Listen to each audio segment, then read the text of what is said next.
ठीक सामने यहाँ पर शोर शराबा हो रहा है। यदि आपकी इजाजत हो तो मैं पीछे जाकर प्लीज ऐसी स्थिति में मेरे द्वारा विचार करना यह संभव नहीं है सभापति। कि हंगामे के कारण माननीय मंत्री जी को किसी अन्य सीट से अपनी बात कहनी पड़ रही है। ये अच्छी बात नहीं है। ये प्लीज अपने स्थान पर जाइए। ये बिल अत्यंत ही जरूरी बिल था और आर्म्ड फोर्सेस को सेंट्रल कमांड को एक मजबूती देने के लिए वो अत्यंत ही जरूरी बिल है जो इसमें चीफ ऑफ स्टाफ जो रहेंगे उनके लिए। Hello and welcome. You're watching HW News English. I am Saurabh George. Defense Minister Rajnath Singh underlined the significance of the legislation as a remarkable achievement in the domain of military reforms. Amid opposition protest concerning the demands on the Manipur discussion, the Defense Minister introduced the Inter-Services Organization Command, Control and Discipline Bill 2023 for the deliberation in the House. Rajnath Singh stated this bill represents a crucial stride towards achieving cohesion and collaboration among the three branches of our armed forces. Its purpose is to equip them to confront future challenges with a united and harmonized approach. This statement was made in the Lok Sabha while discussing the Inter-Service Organization Command, Control and Discipline Bill 2023. और सारा देश जानता है कि पिछले कुछ वर्षों में सरकार ने लगभग हर क्षेत्र में नई पहले की हैं। पुराने अनेक कानूनों को जहां हमने समाप्त किया है, वहीं पर जहां जरूरत पड़ी है पुराने जो नियम और कानून रहे हैं उन नियम और कानूनों में हमने संशोधन भी किया है। लोकसभा में पेश किया गया inter services organisation command and control and discipline bill 2023 भी उसी कड़ी में एक यह बहुत ही इंपॉर्टेंट बिल है। सभापति महोदय, यह बिल दो महत्वपूर्ण मकसदों को एक साथ पूरा करता है। यह हमारी आर्म्ड फोर्सेस के तीनों अंगों के बीच इंटीग्रेशन तथा ज्वाइंटनेस की दिशा में बढ़ाया गया एक बहुत ही महत्वपूर्ण कदम है, जिससे वे भविष्य की चुनौतियों का एकजुट और एकीकृत तरीके से मुकाबला कर सकें। यह एक ऐसा वातावरण बनाने में निश्चित रूप से हमारी यह मदद करेगा जो हमारे इंटर सर्विसेज ऑर्गेनाइजेशन में अनुशासन को मजबूत करेगा। मैं इन दोनों महत्वपूर्ण पहलुओं पर माननीय सदस्यों का ध्यान आकर्षित करना चाहूंगा। सभापति महोदय, यह सर्वविदित है, अनुशासन यह सेना की आत्मा होती है।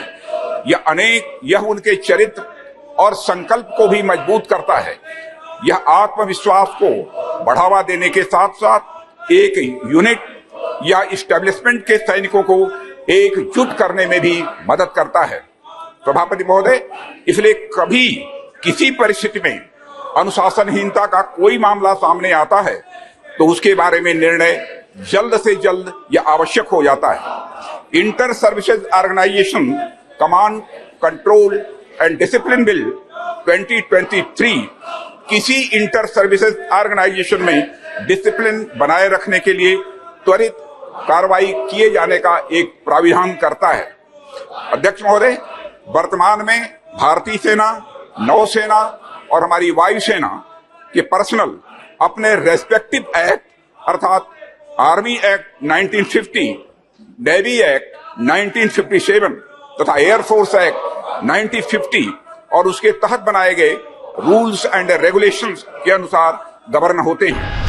Member of Parliament Rajyavardhan Singh Rathod of BJP said it is very important that all three forces work together. As an Indian citizen and a former soldier, I just want to say that Modi government has always given importance to the Indian armed forces and its need and the country's security. Inter services organisation आज ऐसी जरूरत पड़ गई है 21वीं सदी के युद्ध की स्थिति को देखते हुए कि अलग अलग फोर्सेस एक साथ मिलकर काम करें, और इसी के कारण ये इंटर सर्विसेज बिल लाया गया है। मैं इस बात की बधाई देता हूं एक भारतीय सैनिक, एक नागरिक होने के नाते, कि मोदी सरकार ने हमेशा भारतीय सेना की जरूरतों को अहमियत दी है, भारत की सुरक्षा को अहमियत दी है। चाहे वो बॉर्डर इंफ्रास्ट्रक्चर जो तेज गति से बढ़ रहा है, तैयार हो रहा है, वो हो, चाहे सदियों से, दशकों से जो वन रैंक वन पेंशन की डिमांड चल रही थी, उसको जो अभी नारे लगा रहे हैं उन्होंने केवल 500 करोड़ रख दिए थे, आज 65,000 करोड़ उसके लिए खर्च हुआ है। तो एक संवेदनशीलता है भारत की सुरक्षा को लेकर और भारतीय सेना की तरफ। Member of Parliament Ritesh Pandey of BSP also said this is very important bill and this will strengthen the central command and will be crucial for the Chief of Army Staff. The speciality of this bill is that previously when the three acts that used to govern are now forced into one single bill. But one limitation which I feel is the punishment to be given according to these three acts even now is different. So I would suggest that all the punishment should also be amalgamated into one. मान्यवर इस bill ये bill अत्यंत ही जरूरी bill था और armed forces को central command को एक मजबूती देने के लिए वो अत्यंत ही जरूरी बिल है जो इसमें चीफ ऑफ स्टाफ जो रहेंगे उनके लिए। इसके पीछे खासियत ये है कि जो 3 एक्ट पहले गवर्न करते थे अब उनको एक साथ मिला करके ये प्रस्ताव किया गया है कि कोई भी पीनल एक्शन अगर लेना हो तो वो सीधे इसके चीफ ले सकते हैं। इसमें जो एक खामियां मुझे अभी भी आ रही है कि जो ये तीनों एक्ट्स हैं इसके तहत अभी भी जो सजाएं हैं वो अलग अलग जो है दी जाएंगी, यानी कि कोई सजा यदि एक नेवी के पर्सन को किसी क्राइम के लिए 2 महीने की होती है तो उदाहरण के स्वरूप एक आर्मी के पर्सन को मान लीजिए 15 दिन की दी जाती है। तो इसको जो सजाएं भी हैं उसको भी अमलगमेट करना अत्यंत ही जरूरी है और वो भी एक खामियां सामने आती है। That's all on the topic. Stay tuned with SW News English. Thank you for joining us.